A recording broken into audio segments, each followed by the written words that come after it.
സംസ്ഥാന സർക്കാരിന്റെ സാമ്പത്തിക പ്രതിസന്ധിയിൽ ആടിയുലഞ്ഞ് മോട്ടോർ വാഹന വകുപ്പും. മോട്ടോർ വാഹന വകുപ്പിന് സീഡിറ്റ് നൽകിയ സേവനങ്ങളുടെ പ്രതിഫല തുകയിൽ കുടിശ്ശിക 6.5 കോടി പിന്നിട്ടു.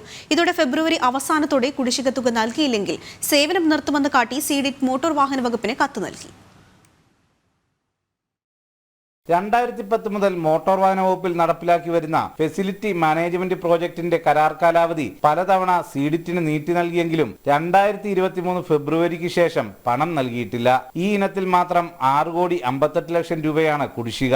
2021 ജനുവരിയിൽ കരാർ അവസാനിച്ചിരുന്നെങ്കിലും മറ്റൊരു സർവീസ് പ്രൊവൈഡറെ കണ്ടെത്തുന്നതുവരെ സീഡിറ്റ് സേവനം നൽകണമെന്ന് നിർദ്ദേശിക്കുകയായിരുന്നു. എന്നാൽ സർവീസ് പ്രൊവൈഡറെ കണ്ടെത്തുന്നതിൽ പരാജയപ്പെട്ട മോട്ടോർ വാഹന വകുപ്പ് കഴിഞ്ഞ ഒരു വർഷമായി പ്രതിഫലം നൽകാതെ വന്നതോടെയാണ് ഫെബ്രുവരി അവസാനത്തോടെ കുടിശ്ശിക തീർത്തില്ലെങ്കിൽ സേവനം നിർത്തിവെക്കുമെന്ന് കാട്ടി നോട്ടീസ് നൽകിയത്. മോട്ടോർ വാഹന വകുപ്പിൽ ക്ലീനിംഗ് മുതൽ ഓൺലൈൻ സേവനങ്ങൾ, കമ്പ്യൂട്ടർ സേവനം അടക്കം ലഭ്യമാക്കുന്നത് സീഡിറ്റ് ആണ്. വിവിധ മേഖലകളിൽ ചെലവ് 10 മടങ്ങ് വർദ്ധിച്ചിട്ടും 2010 ഉടമ്പടി പ്രകാരമാണ് പ്രോജക്ട് നടന്നുവരുന്നത്. വാഹന രജിസ്ട്രേഷൻ സർട്ടിഫിക്കറ്റ്, ലൈസൻസ് എന്നിവയുടെ വിതരണവും സർവീസ് പ്രൊവൈഡർമാർക്ക് പണം നൽകാതെ മുടങ്ങിക്കിടക്കുമ്പോഴാണ് മോട്ടോർ വാഹന വകുപ്പിന്റെ പ്രവർത്തനം പൂർണ്ണമായും സ്തംഭനത്തിലേക്ക് നീങ്ങുന്നത്. ഗുണഭോക്താക്കളിൽ നിന്നും എല്ലാ സേവനങ്ങൾക്കും 50 രൂപയിൽ കുറയാതെ സർവീസ് ഫീസായി മോട്ടോർ വാഹന വകുപ്പ് കൈപ്പറ്റിയിട്ടുള്ളതാണ്. ഈ തുക വകമാറ്റിയതാണ് പ്രതിസന്ധി രൂക്ഷമാക്കുന്നത്. മുഖ്യമന്ത്രി ചെയർമാനുള്ള സീഡിറ്റ് മറ്റ് വരുമാനത്തിൽ നിന്നും ഒരു വിഹിതം മാറ്റിവെച്ചാണ് മോട്ടോർ വാഹന വകുപ്പിനായുള്ള സേവന ചെലവ് കണ്ടെത്തിയിരുന്നത്.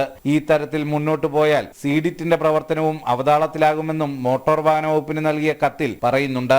സുധീഷ് ഗോപാൽ, ജനം, കൊച്ചി.